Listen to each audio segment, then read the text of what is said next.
one.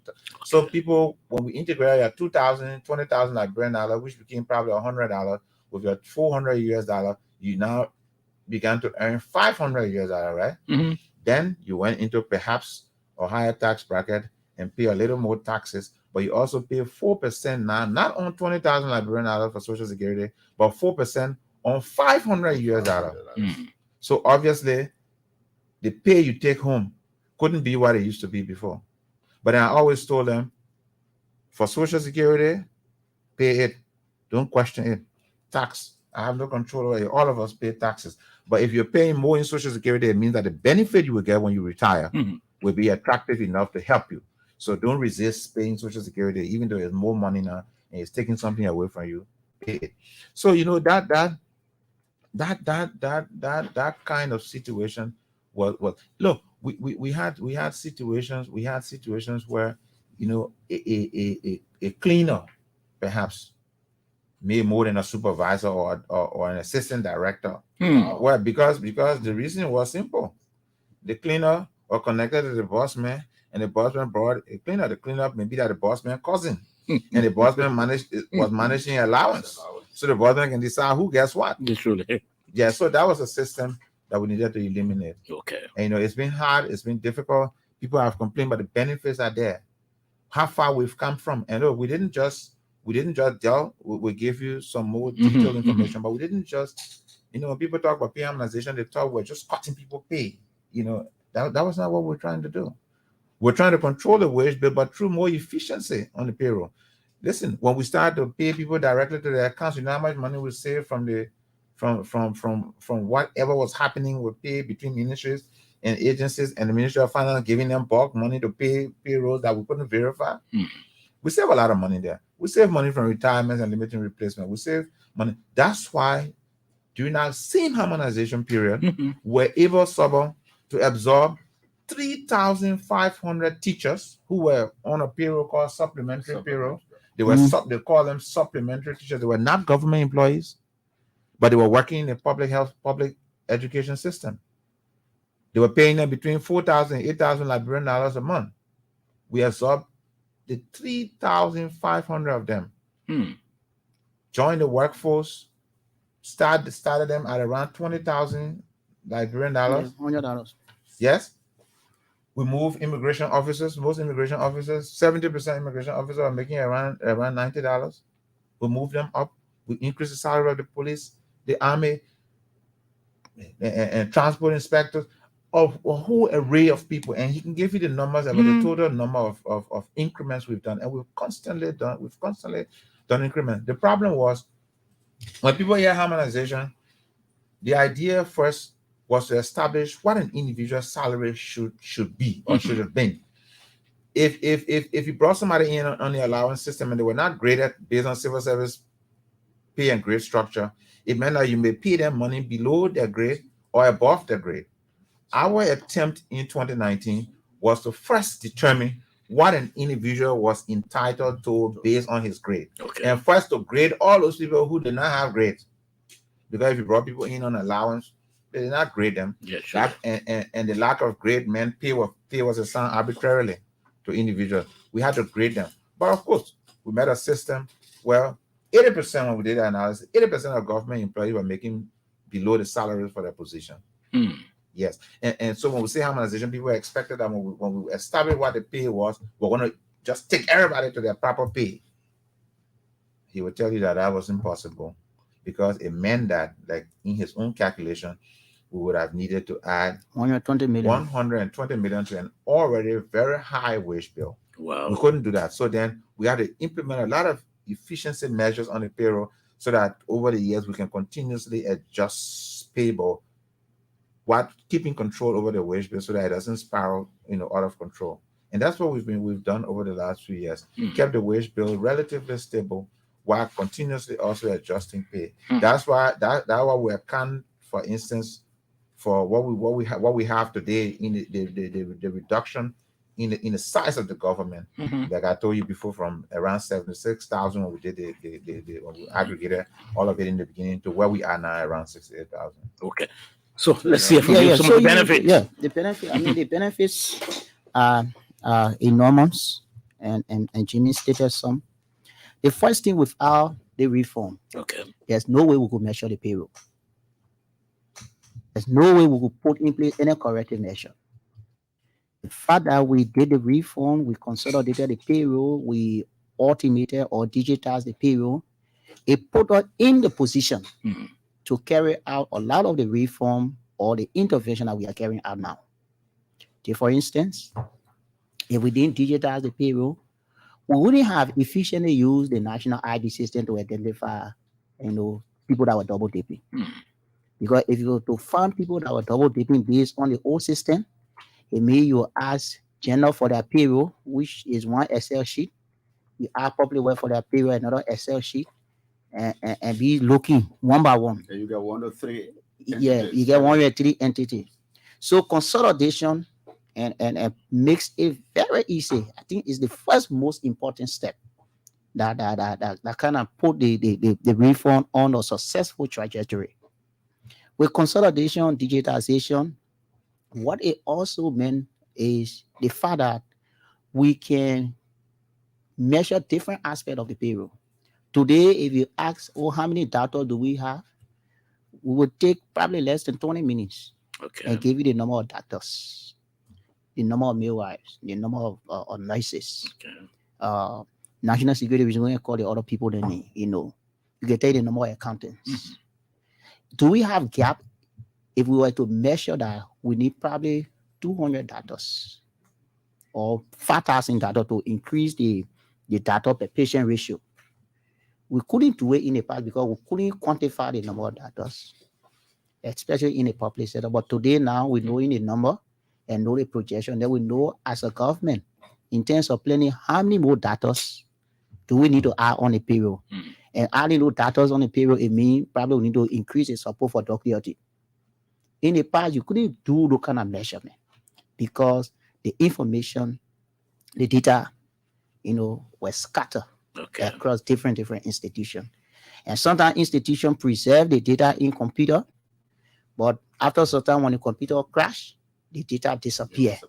Then they will have to start over. Mhm. But with the collection of the historical base of data, putting it into an automated system, keeps preserve that historical data. So we already know what the size of the payroll was in 2020 December. We have that file. Okay. We know what it was in 2022 December. So if we want to compare December 2022 to December 2020, exactly we can do it because we're preserving, because we now automate the payroll. Mhm. In the past, it was It very was not difficult. happening. Okay. Even on audit of the payroll, the audit institution, the IAA, the GAC, they all struggle to audit payroll in the past. And every time they were carrying out audit, they would take one institution because it was very difficult to simultaneously audit 2 institutions of government at the same time. Because again, the payroll was scattered, the payroll was fragmented. Mm. But with the automation, digitizing the payroll, putting in place pay grade, and putting in place all the other information about the employees.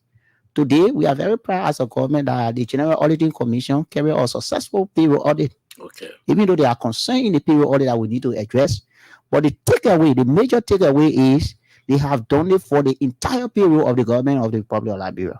In the past, they just did it for one institution. So have we not done a reform? How could the GAC audit? Done an They- effective audit. What would have Yeah. been the effective mechanism for them to carry out the audit? Okay. Secondly, whenever audits are done on payroll, there should be action taken. Many times in the past, before the reform, agency will conduct audit. They will give audit recommendation. The GSC will give audit recommendation. The IA will give audit recommendation. And say, oh, these people we didn't find them. The rest are it.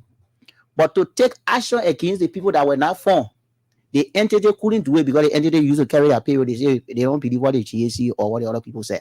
Mhm. But because the payroll is now centralized, one GAC gave all that list, or IAA gave all that list, and say these people have problem with them, like the DG said. We temporarily suspend their pay because we have digitized the payroll. And then those people who they have problem with now will have to show up. That didn't happen in the past. But it's happening today because you have a digital system that put in place perfect control Okay. and that check on people. So the reform, a lot of things happen with the reform. Beyond all these software issue about the reform, you also look at the welfare of the civil servants. In the first year, like the DG said, 3,500 supplementary teachers, 500 supplementary health workers, they were all making $40 to $50. Through the reform, we have to move them to $100 as the first initiative. Even the police. So in the first year of the reform, you have to look at 15,500 persons on the payroll that were making very low that needed to be top up, which happened. Yes, also during the reform, people who went in total violation of the pay grade, their pay have to be reduced. And those are the few people who probably having that exponential noise across the country that harmonization reduce pay. Only 7,000 persons. And those 7,000 persons include around 400 to 550 presidential appointees who pay were, intentionally reduced by the presidential, directive.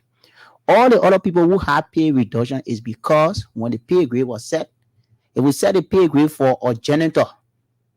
And say the janitor pay should be $225 or $250.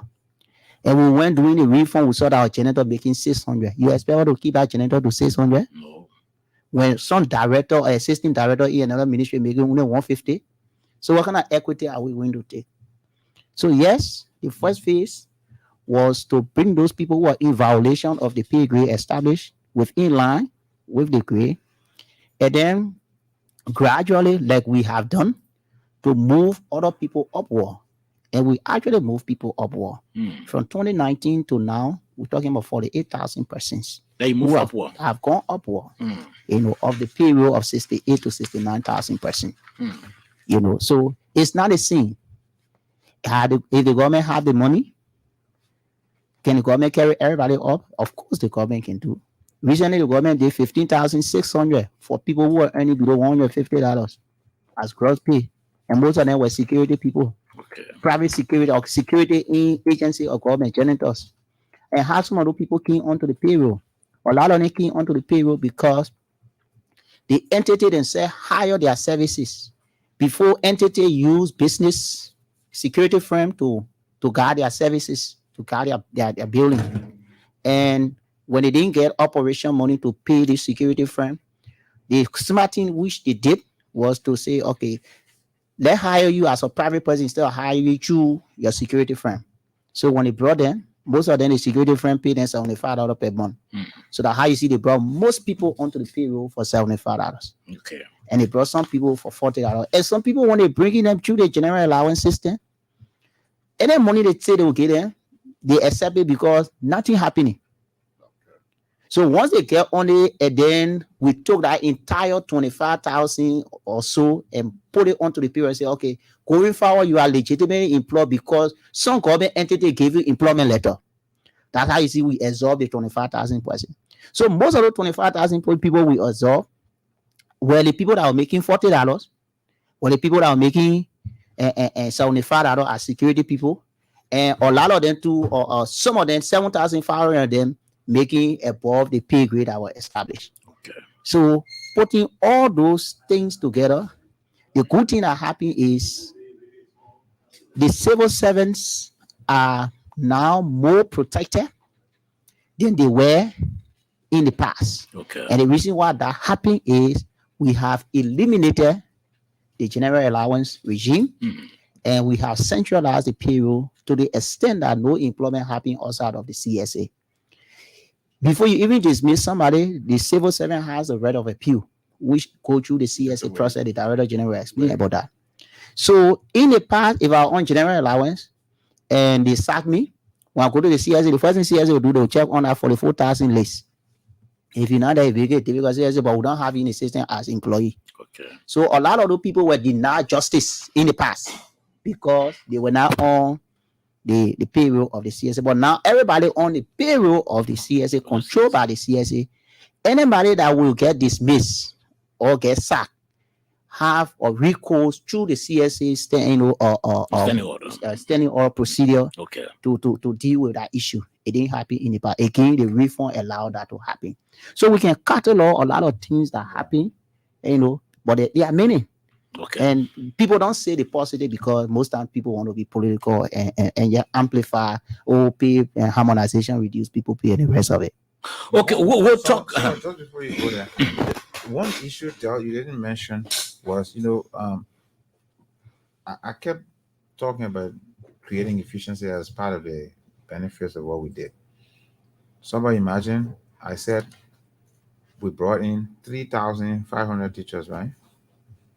Those people were not on the payroll before. We brought them in. I heard some people say, a good friend of mine the other day said that we did pay harmonization to cut some people pay so that we can employ seditious. Yes, partisans. And then you asked him for the data that he was referring to. Of course he didn't have it. And I said, of course, I understand. It's just politics. Yeah, surely. We hired we had to hire also 2,000 health workers who were being paid by Global Fund. Exactly. Global Fund ended in 2017. We had to absorb those 2,000 health workers. They were working in the public sector, but paid by Global Fund. Now we're from Farah. Farah also closed a USIT project. We absorbed 1,000 more health workers. Now, but if you notice where the wage bill was, or where we inherited it from, and where the wage bill was just by the end of last year, we're basically in the same territory. With all those additions we made, all the period adjustments we've done, we're still around where we were when we inherited the period in 2018. But that's just to tell you how much we've saved, how much efficiency we have put into the system, that we're able to do all of this and still be within where we were when we inherited the period. Okay, so we'll talk also about this LPA scheme, the significance of it and why did to introduce it. But first, let me hear from you, the both of you. I know before the last administration, we had a situation with workforce, civil servants, some of them outside of the realm of expertise and discipline. This administration, how much have you done in making sure that your civil servants are disciplined and skillful as well? Well, so that's basically our responsibility to ensure. When we say ensuring efficiency in the public service, we have the mechanism for ensuring that. That's the reason why public employment goes through the civil service agency, public sector employment. And our work is to scrutinize requests for individuals to work for government. So the standing orders requires that when a vacancy exists, the head of the agency will write the director general and indicate that there's a vacancy and tell the director general how you intend to fill the vacancy. In our case, there are two options. You either decide you want to promote from within or you want to recruit from outside. If you are promoting from within, you would tell us who you're promoting, who you want to promote, give us the person's qualification and all of that. We'll review it through a personnel action notice process, and then we can certify that employment. Okay. If it's recruiting from outside, our responsibility is to make sure that the recruitment is merit-based. That's our work. Now you should understand where we are coming from and how people came to government. Implementing these regulations is very difficult. And I didn't come to the CSA with the view that I could just dramatically change the system. But if I tell you where we are now, we're making progress. We've been working with agencies. A lot of it is also educating people, getting them to understand what the regulation is, helping them to understand that you can't do it like this. You have to do it this other way. Just recently, even at the civil service agency itself, if you go on our website now, you'll see that just a few months ago, we started to place ads now for jobs to fill vacancies. Okay. That didn't really exist. It's rare to see a public sector agency putting ads out to fill vacancies, say an assistant director or something. That's where we are going. And we're building right now a recruitment portal for the whole civil, the whole government, the whole civil service government, so that when vacancies, we start to post vacancies, across government, as it's done in other places, in Ghana, in Rwanda, and all those places. Vacancies are posted annually, and people apply, and people are scrutinized and employed. That's where we're going, and we've already set the pace. So yes. So when we are working to ensure that, and we've done a lot of that. Look, I had a situation once where, normally when we hire, you know, uh, say health, for instance, we don't test, health workers, doctors that come with license. They should come with license. Nurses come with license. Once you have your license, you're qualified to go. Your teacher, you have a teacher training certification. You can we put you on once you're recommended.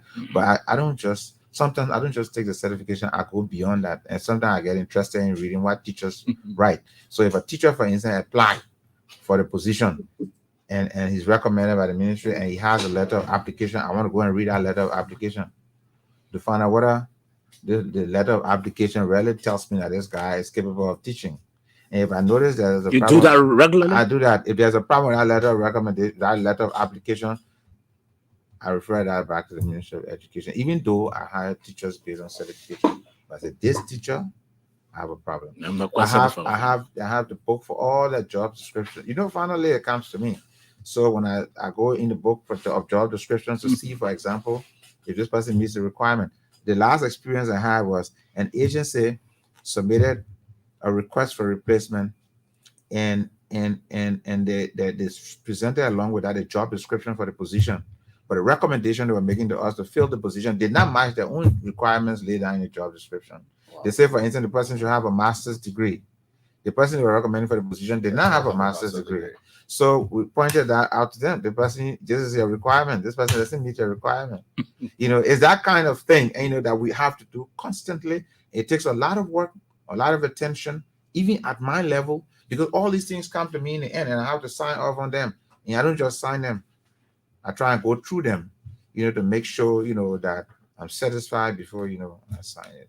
But we're getting to the point where, public employment will be totally competitive, and people will have access and opportunities to work in the public service based on, the ability to compete for jobs in the public service. Okay, okay. So, folks, if you've just joined us, this is the Civil Service Hour, a special edition. We have in studio today the Director General of the Civil Service Agency, Honorable James A. Thompson, along with Honorable Del Francis Rare from the Ministry of Finance and Development Planning.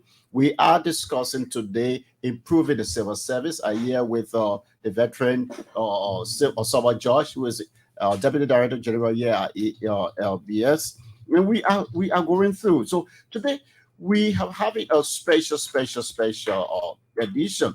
Some have gone through giving you all of the. I know, but today, let's come back to some of the achievement. We talk about the LPA. You just introduced the LPA. Government has introduced this LPA thing. How far we are? What impact is it making now on civil service, or civil servants, and by extension Iberia? Yeah. So there are a lot of challenges faced by civil servants, workers in the public service, because the schemes are not really limited to civil servants anyway. Okay. But there are a lot of challenges people face in the public service. Public service, me, for example, what do I get? Basically my salary, right? And that's it. So benefits, allowances, and all of those things are not really available, to people. So you don't get a lot of benefit, you don't get a lot of allowances, but you operate in a cash economy where everything you go to buy, you have to put money down. And it makes it very difficult for every individual, even yourself, how difficult it is to save. If your children, you wanted to buy a television for your children, how difficult it would be for you to save $600 to go and get a TV, or $400 to go and get a TV, because by the time you get paid, it's gone. We got a lot of our vision for welfare is that every civil servant will have access to opportunities that help to improve their livelihood. But the vision goes beyond just the availability of goods and credit. is also for us, variety of services. I have, for instance, a vision for providing services to civil servant after working hours. For instance, I want, for instance, where at my office there's a vehicle, for example, just a small example. There's a vehicle, there's a driver on call that any hour of the day or night, if a civil servant, if one of my staff has an emergency, that I can respond to that emergency. That's how far we want welfare to go, that we can respond to needs. But we started first, and Dell would tell you, we started first with recognizing the importance of the Civil Service Association. When we came to the Civil Service Association was almost dead. In fact, it had been relegated, it had been um, um, um, um, um, cast away, but the folks before us. I remember there was a time when the president of the Civil Servants Association was dismissed from his job at the Ministry of Defense so that he could become inactive, and the Civil Servants Association account was seized. And we came and we instituted something different. And if you call the Civil Servants Association today, they will tell you how much we have supported the Civil Servants Association. If you call all public sector workers, they will tell you the kinds of engagement we have with public sector workers. We have all kinds of different forums through which we engage public sector workers, so that we listen to their needs, we listen to the challenges they face, and we respond to them. So when you come to the LPA thing, so LPA is providing opportunities for civil servants to gain access to credit. So we have cash credit, we have goods. Okay. We've been also working on services, right? A civil servant. So but this LPS scheme is an arrangement. I must credit, the LRA that started this, and we came in, joined the LRA, and thought, we could take it further because LRA then was operating only for their staff. So we came in and thought we could expand it to the whole of government, but we came in not on the old LPA on the old LPS system. Old LPS system where you, the vendor, and the bank, and you go and take something from the vendor, and the vendor deals with the bank, and when your salary goes, the bank will cut your salary and pay the vendor. We experienced LPS schemes like that went bankrupt and left in debt, because people did not pay them. So we decided to institute a new arrangements where, we have the banks, the vendors, and us in a tripartite arrangement. So the employee credits from the vendor sends us his invoice or her invoice. We send it to the bank pays the vendor 100% by the end of the month.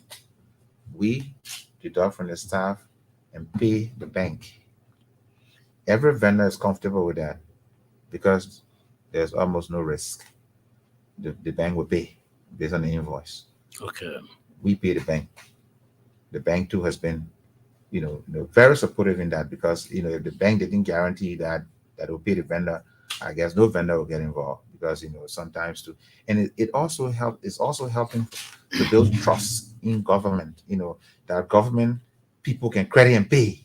And vendors are not running away from government from LPA, and they are running to LPA because, and then we are expanding that so it goes beyond goods. People are taking. Well, my welfare people are trying. We've also established a welfare division at the CSA that did not exist before, just to focus on civil servants' welfare. And they are the ones who are managing this LPA and cash credit scheme and doing a lot of other things. We're moving big into health and safety and other things. Like I told you, after work support and all of that thing. We're going to roll all of that out. So as part of our welfare engagement. So right now, if you're a civil servant and you're ministry and agency, and I have to point out that all ministries and agencies are not yet part of the scheme, not because there's limit to the scheme, but because agencies will express interest in joining. They join the scheme. We go and train the HR division people on how to operate the LPS system because they have to operate a system with our welfare people and they have to be trained to do it. Okay. So as we train them, we enroll them, the staff begin to benefit from it. So every month, thousands of dollars are going up in credit. Wow. Cement, building materials, electronics, you name it. We're trying to add more to it right now. Right now, we're negotiating with airlines to provide tickets so that Sabo can take his better half for a small vacation and doesn't have to worry and doesn't So have to what's worry. up? Sabo, just an example. Yes, no, Sabo. I agree. And I you agree don't with have to you. worry about ticket. Yeah, So sure. if you got to lay money for your day accommodation Yeah. and sightseeing and all of that, you can take a vacation. Okay, Because ticket can consume a lot of that money that you have, right? that's good. So now you can take the ticket, relax. The bank will pay for your ticket to the event to the airline, and you be paying the bank small. That's why we did the publicity around the LPA. This man Dell specifically wrote, you take now, you pay small.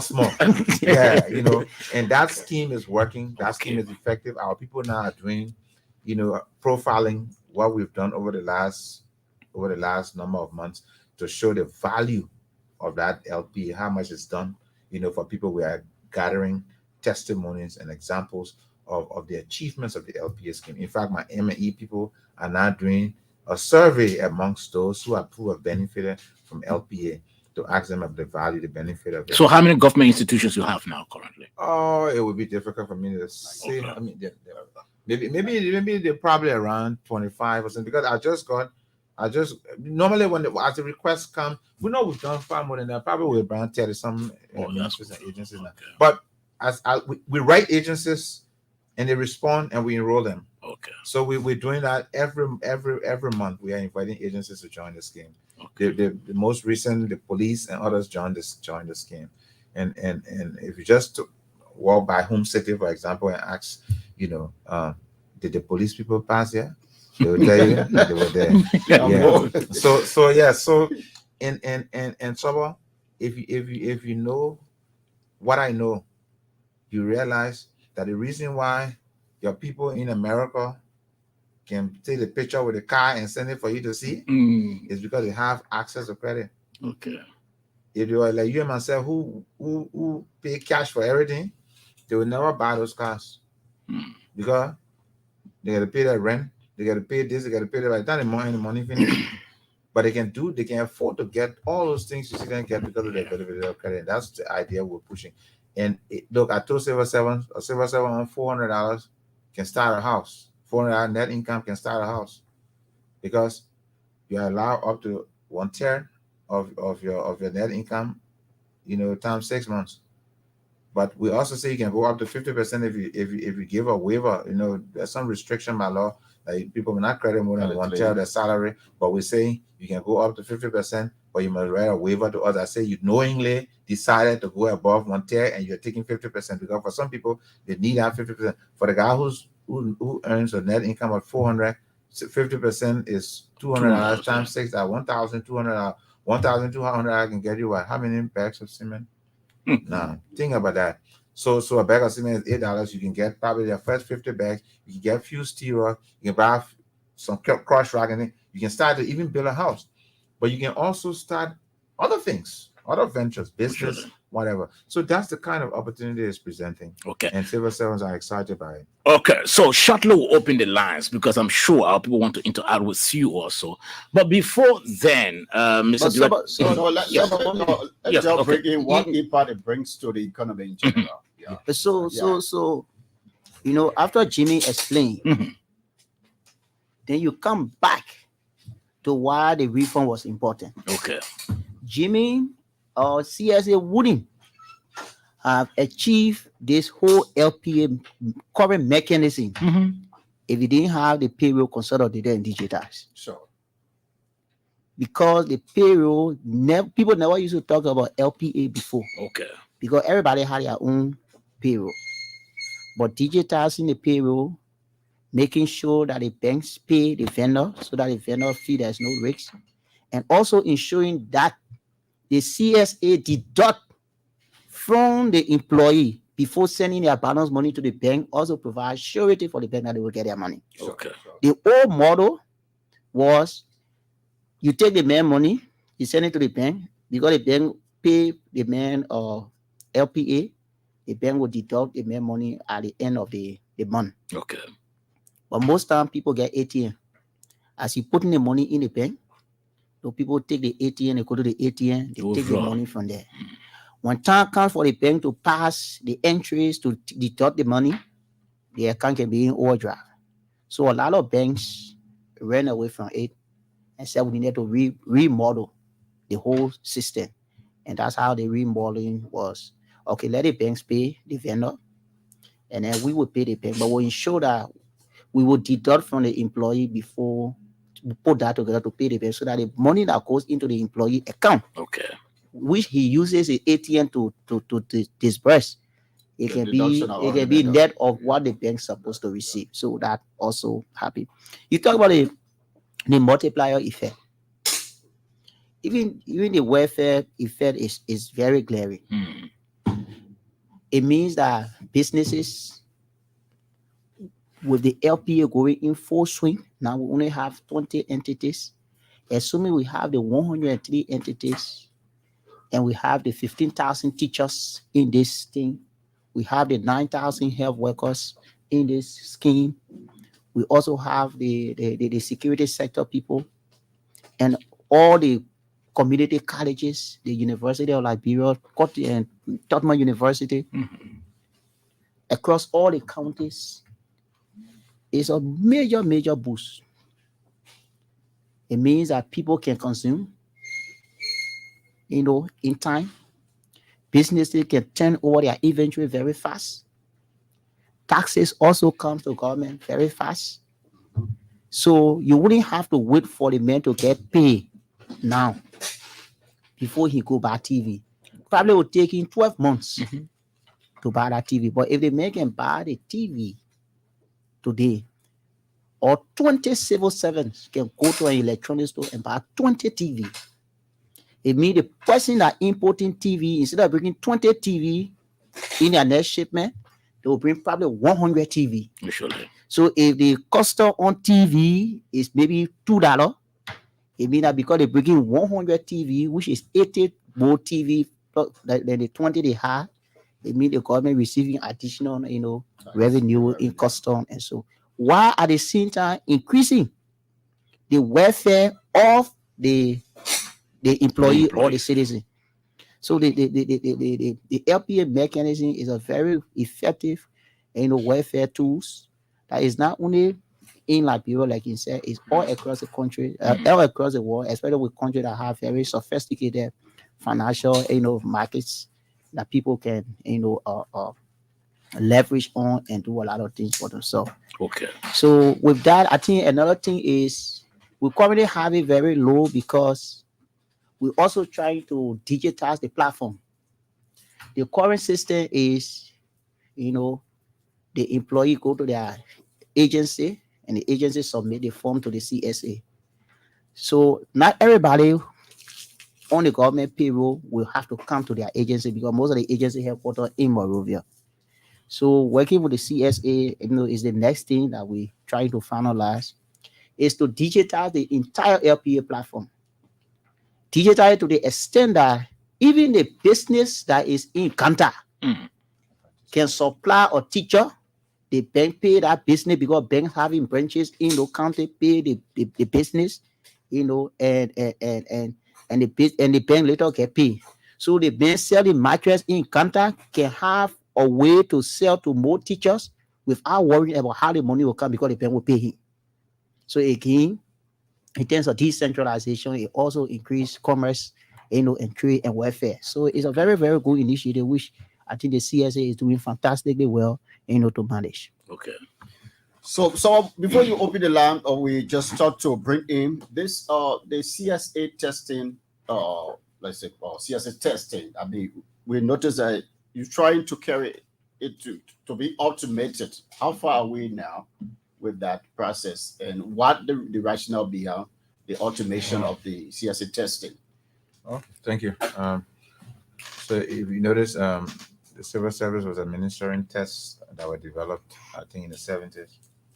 And 70. so it will be very difficult for you to pass that test. And then the other side of the test was that it was administered centrally in Monrovia at the CSA headquarters. Yeah, surely. If you needed a ticket and you were living in Grand Crew or Maryland, you had to come to Monrovia, register for the test, and sit the test. And the test was administered 2 times a week. we decided it was, but I must say it was decided before I came, Mhm. that we moved the test online. But when I came, when I joined the CSA, when I took over, a test was developed. But I understood that the test, there were some problems, and somehow it A got leaked lost. or It got lost. okay. So some had hardware issues. Okay. So we had to embark upon developing the test and building the online platform for the test to operate on. Okay. And we did the civil service exams with the support of a private sector firm working with professional bodies. Like, for example, a test for accountants on the civil service exam test system was done by the LICPA, you know. So professional bodies assisted Mhm. in developing those tests. But I'd like to point out that the civil service exam is perhaps the most critical element of a civil servant's journey. What qualifies you as a civil servant is basically passing a civil service exam. Mhm. For a while, we have not administered a civil service exam because we were trying to move the exam online. Okay. And the online platform will be available all over the country. Our regional offices will host for those who cannot access, internet and computers. They can go to our regional offices and take the exam.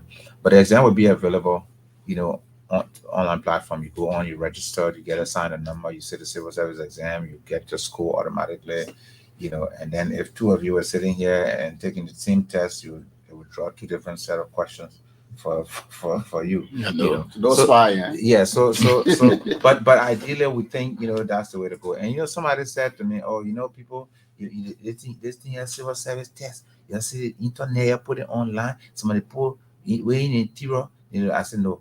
The people who take civil service exam are not cleaners, they're not messengers, they're not, they're people who are at certain level in the civil service who should have certain basic education, be computer literate, know how to use the internet. And then if you follow behind the drawbacks, that the perception of obstacles that people bring to you, Mhm. you never make progress. And that's one of the Surely. things that keeps us down. When you talk about moving forward, somebody say, oh, the poor people can't do that. And by the time you start thinking about that, you make no progress. But we say, let's start. People will catch up. And that's where we are. We are hoping that this month we start administering the civil service exam online. Okay, so We have before hired the staff and everything to manage the system. okay, that's good. Very shortly open the lines. I've got limited time. But before we open the lines, I can remember, Mr. Director General and Francis, we witnessed in this country a lot of discontentment, rough edges, bad blood between the government and the Civil Servants Association. But under this administration, one thing we've seen is that camaraderie, that stability. How did you all manage that? Up to present, there's no noise between government and civil servants. Dell and myself have worked together from day one on all of these issues. But I will just tell you one thing, Mhm. and Dell can explain the rest. I told you what happened before when we took over and where the Civil Servants Association was Mhm. relegated, basically disowned. You know, of course, they're not a government entity, but they work in the interest of civil servants, and we have to pay attention to them. Surely. But let me tell you where my inspiration came from to support the Civil Servants Association. I remember sometime in 2009, was it 2008, 2009? I don't quite remember exactly when. I was in the Civil Service Reform Program, and we took Dr. Allen, at the time Director General of the CSA, to Botswana on an experience visit, and we were scheduled to meet with the head of the public service, who was Dr. Allen's colleague, and we went into the office that morning, and we were told that we were sorry that the head of the public service could not meet Dr. Allen, and instead we would meet some of his directors, because just before we came, the head of the Civil Servants Association and the head of the Teachers Association Mhm. wanted to see the head of the public service. And the head of the public service said, when those people come calling, nobody else is more important. Mm. Right? You know what that meant? It couldn't happen here. The head of the civil service in Botswana or Ghana come to see me, and then the Civil Service Association says urgent, they need to see me. And they, I get international guests. But those people, we could not see the head of the public service because he was meeting with the Civil Service Association. And they emphasized how important it was for him to meet them. They were his key constituents. And if anybody else came, those people were always more important. And I took my inspiration from there. And when we talk about the civil service, I began to engage with the Civil Service Association. And Dell will tell you how much support we're giving to the Civil Service Association. But mind you, I've always told the Civil Service Association, you don't work for government. Your association is not a government entity. Don't try defending me. Speak the truth. We defend ourselves. You understand? But we support you to be an effective organization. The other day, the Civil Service Association was inviting us to nominate participants to go for training that they were paying for. That's how far the Civil Service Association has come. From being nowhere to having some of the best offices you can have around and sponsoring civil servants to go for training. That's where the Civil Service Association is right now. Testament to the progress we made with the Civil Service Association. But he will tell you, it's not just the Civil Service Association. We engage with public sector workers. We don't send representatives. We go ourselves when they want to see us. And we sit down, we have conversations with them. Many times we sign MOUs with them to implement, some of the things that we agree on in our conversation, and we jointly monitor the implementation of those MOUs and constantly review them. Wow. And we've made a lot of progress with them. That's why I tell them all the time, when you have a problem, don't waste your time going on the street. It doesn't mean anything. It's not like I'm inaccessible or the Minister of Finance or whoever is inaccessible. If you want to go to the president, we'll take you there. The president can see you anytime. The other day we took the Minister of Finance and said, with the president will work us. We wanted to see the president. So now if you're talking and I say, we'll not see the man, we won't see the man, we say we'll carry to go see the man. The Minister of Finance said we'll carry them. They sat down with the man. The man then talked. Can you imagine? The man carrying on a tour, show them offices and all that. Doesn't matter, we can do that. Yeah. So if you have any issue, you don't have to go on the street. We can solve it. And that's what we've been doing. And that will tell you. Yeah, and our engagement is being very, very effective. And thanks to the leadership of the Director General and also the Minister of Finance, who always, when there are issues, he always makes himself available to the groups. So the Civil Service Association, the National Teachers Association, the Moreover Consolidated Schools Teachers Association, the MCSS, and also the National Health Workers Association. We also have another group called the Southeastern Health Workers Association. Okay. So all these groups are groups that we depend on to give an accurate account of the problem and challenges in each of those sectors. Okay. So for instance, we work with the Southeastern Health Workers Association about a year ago. There were issues, and we asked them, to help us to validate the different period they have, and interestingly, when they send their report back, some of the people we had on the payroll, they said some of the people were in there. Okay. And there was understanding to adjust their pay, and I think the salary adjustment for more than 800 of them in the South East for 8 counties. So the relationship is mutual. Okay. We benefit from them, they also benefit from us. And it's open. There will be no time that the president of the Civil Service Association will call, or the Teacher Association will call, or any auxiliary worker association call that we don't answer. If we don't answer them because we are in meeting, we call them back because it's very, very important to get feedback from them. Okay. In recent time, there were issues about delay in the pay of teachers, especially teachers with mobile money. The president of the Teachers Association, Mother Mary, she called, and her suggestion was, you know what, send these people who have mobile money with delay in paying them for the gone month. I advise you, let them be the first for us to pay for the month that coming. Okay. We didn't have that idea. So when we filter the idea to the controller general, we say, oh yeah, it's good. So within a space of 1 week, those teachers who pay were delayed on mobile money. They receive 2 months. Again, we only got that idea because we have consultation, collaboration with the association. So the associations are part of the government process of managing the workforce.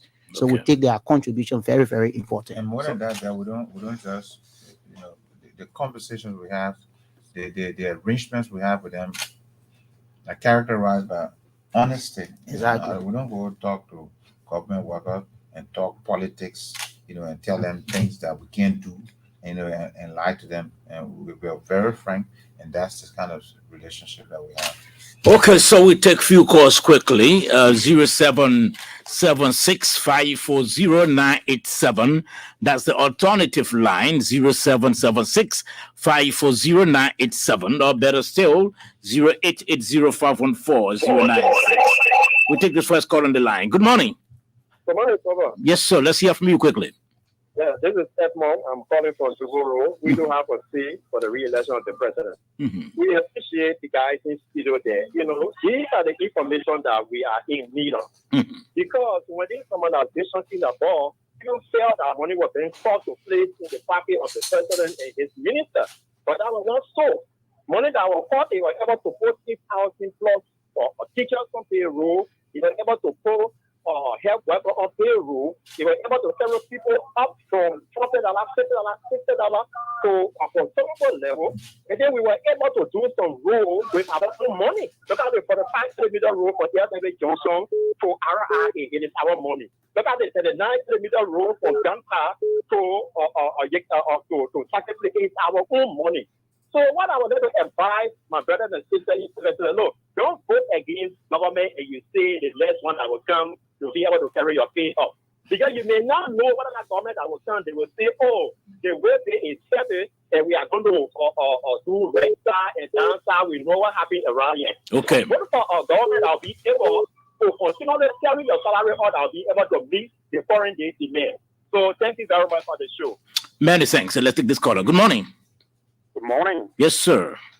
I'm even calling from Bon County, Bonman area. I just want to tell the CSA thank you for the LPA scheme that they have provided for the civil service. I joined the civil service 2012.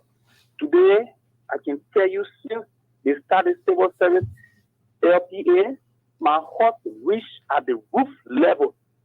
Just as LPA cement, the bidding I'm bidding today is on the unity I'm asking them to extend it in own country that other people can benefit. Today I'm in the process now of taking my bidding material for city bidder. I didn't take no cash from my pocket to say I'm getting it to Sumeco. All the cement that I'm using today, okay for LPA. I just want to tell the civil service, well, thank you, and anytime we get in own country too for other civil service can benefit from it. Thank you very much. Many thanks. 0880-514-096. That's the number to call. 0880-514-096. Or better still, this alternative line 0776-540-987. Again, 0776-540-987. That's the number to call, and you are live on this program. This is a special edition of the Civil Service Hour. Okay, of the Civil Service Hour. I'm not on this program often, so I'm not too familiar with the name. But 0880-514-096, or better still 0776-540-987. We missed out on this caller, 0776-540-987, or better still 0880-514-096. But in the meantime, while we still expect calls, let me take this call quickly. Good morning. Yes, good morning. Agnes P. Tobacco from Major Youth Sports. I just want to tell the studio guests thank you for their beautiful presentation. But my issue here is I've been appointed assistant director of procurement for since 2001 October. And I want my HR to do the effect that went to CSA back and forward. And the person I replaced was in the employed before I was appointed. So I don't know how they can address my situation. Okay, so the Director General is here. He and Francis Red, they'll make sure to answer you before the end of the program. 0776-540-987. Good morning. Morning. Good morning, sir. I'm Aaron calling from Lima County. I just for one of my brothers who spoke that he had benefits from the LPA. And I said, I think we have to hear this, that we civil service can be benefit from it too. There are a lot of good news we are getting from the LPA and the civil service. I got a neighbor who worked at the transport also. He started a host project, and that's very good. And I said, I think you have to talk to some of the stores in Lima County, Kanta, that we don't have to come to town to get all these things. And there are a lot of city builders in Kanta yet. Mexico can be opening up branch on this side, and we'll see how best we can benefit from it. I want to tell the civil service director, thank you very much for the good meeting at the civil service. Thank you so much. Many thanks as well. Let's take this caller. Good morning. How are you? Yes, I'm okay. Yeah, we thank your guests for the initiative, especially for the scheme that they are talking about. We are asking them please to extend it to the Leeward County.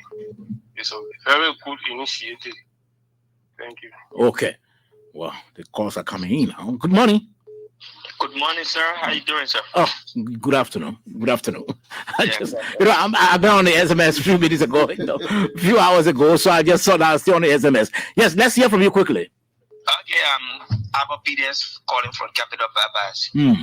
Yeah, I'm following the show, and people have been calling, appreciating the PA. But my concern is I want to know how can the security sector, which happens to be one of the poorest sector in our society, how can they benefit from the PA as well? Okay. They're taking note, they'll respond to that. Let me take this other caller quickly. Good morning. Good afternoon. Good afternoon, sir. Yes, sir. And good afternoon to the consumer librarian. My name is Ibrahim Political Mochisetu, and I call from the headquarters of the Veterans Bureau on the most talk about Avenue this afternoon. Okay. Let me appreciate two distinct studio guests for bringing sensitive information to the public, right information at the right time, bring hope to the public, also help to erase speculation. I think the LPA system is very much unique. But I want to ask the two distinct to get a question. The LPA system across all government ministry and agency. Okay, they'll respond to that. That's the way you want to know. Good afternoon. Good afternoon. Yes. Soba. Yes, ma'am. This is Assistant Roseberger. Okay, let's hear from you. I'm so excited today for your students. Yeah, because we're in the police, we pay for Social Security. And we can retire and so forth. We even get nothing. Yeah. Why? I'm so happy. I'm so grateful that at least he's there. So I want to know the Social Security, what is the security I inform? Thank you. Okay. They are taking notes. They'll respond. Good morning and good afternoon. Hello, Mr. Soba. How are you? I'm okay, sir. My name is Tuba GS Tania from Africa Business Street. Yeah, I want to know what level of salary that you can earn freely parallel every year. Okay, the level of salary. Okay. Good afternoon. Okay, we'll miss out on this caller. We'll take I'm showing the 3 more calls or 4 more calls and I'll wrap it up quickly. 0776-540-987 because we'll have another program coming up at 1 o'clock. Good afternoon. Yes, sir. Let's hear from you. So, my name is Prem Pupa and I'm calling from River G. So, let me say thank you to the studio guests for the expose. And I just want to ask the government of Bureau and not only CSA, if you look at the pay structure when it comes to the data, it is unique. But then when it comes to the PC assistant and that of the nurses and the midwife, or nursing the Bureau, and $500. Wow. Thank you. Okay, many thanks. Let's take this caller. Good afternoon. Good afternoon. Okay, it seems that we missed out on that caller. Let's take this other line quickly. We missed out on this line as well. Let's go back to this line. Good afternoon. Good afternoon. Yes, sir. Let's hear from you quickly. Okay, I'm calling for graduate monitoring the show live. Or I think this LPA will look interesting in it too. There's a fun of ways to bring it on the side to we put up on grant leaders who want to benefit from it. Because the way we see it going out dollars and stuff internet are being a hobby from there too. We are a civil service. We want to pay our husband for that project too and see how best we can benefit from it. You're please think about it. We got a lot of building materials too here. Let's make a factory that we can go and take LPA too that we can benefit. Then we're not just wait for income. Okay, you made that point already. Let's take this caller. This final caller. Good afternoon. Hello? Yes, good afternoon. Yeah, okay, this is Matthew Johnson calling from Tingo Village. So thank you for your getting hot in studio there. I'm a former worker of government. Our pension since 1999 in the Taylor administration. And my take-home pay at that time it was $666 LD. During early administration for her first term, she added $1,000 across. Her second term, she added $800 more. Today, I'm speaking to you, my take-home pay is only $2,460. Somebody who worked for God for over 25 years, that's my net salary there. And now I'm 73 years old. Please, I'm appealing to Mr. Red. Let me check that payroll and add something on our salary. We are former government workers. Okay. So they heard that. They are here. The Director General is here. Well, let's hear from you. A lot of calls on LPA. Yeah, I think LPA is a new. Yeah, I think one general concern is expansion of the LPA, the counties. And Automation. they can rest assured that we are working on that. We're identifying vendors now in the counties. So some of them work for agencies here that are already in the LPS scheme. So the guy who said, for instance, he took goods from city builders must already be with an agency that's participating in the scheme. But the problem was he had to take his goods from here and carry the bond. Now we don't want that to happen because it's expensive to do that.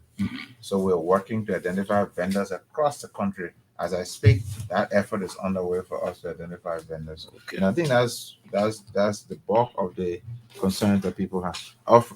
Someone called from Human Sports and talk about pay issue. So I mean we can discuss. One assistant director. We can discuss that here, but I can assure her that I will follow up with the Ministry of Youth and Sports. I've already written that down. I need to understand what her exact situation is. It will be difficult for me to tell that now. So yeah, if the security sector is benefiting from the LPS scheme, of course, yes. Every government sector can participate in the scheme. I just mentioned to you that even the police is engaged.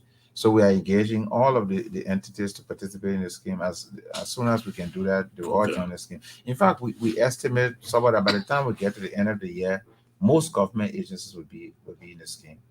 Yeah, so it won't be a problem. Dale, you listen to some of those questions. Yeah. I think by and large the LPA coverage it has to be expanded. We can see the demand from the people. And that also lead us to the fact that we have to digitize it. Because when you digitize it, mean the guy in Nima doesn't have to come to Monrovia. He can go online to the internet booth and put in his particular from his phone. If he doesn't have a smartphone, you can go to an internet cafe. That also creates small jobs. The businesses there too can register online. They put in their particulars, the banks. So yeah, we can actually achieve this, when we expand it, and we're expanding in a very smart way through, digitization. Somebody talk about pension. On the pension payroll, they earn $2,000 every month. I mean, it's part of the problem. The Director General explained that in the past, the Social Security was just only Liberian dollars, and if he was making $6,000 per month, and he had to, and then later it turned to $7,000.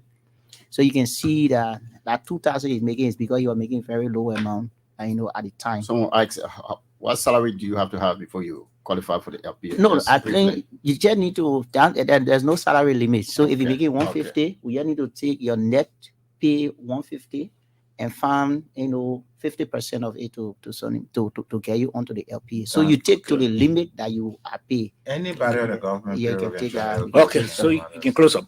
So, Thank you. folks, thank you for joining us on this special edition of the Civil Service Hour. We want to thank you. We had our studio guest, Honorable James A. Thompson of the Civil Service Agency, Director General, and Honorable Del Francis Red. Enjoy the company and the tutelage of Summer Josh, the veteran yet. We want to say thank you for joining us, but we'll go back to our original schedule next Monday from 12:05 to 1. Thank you. God bless.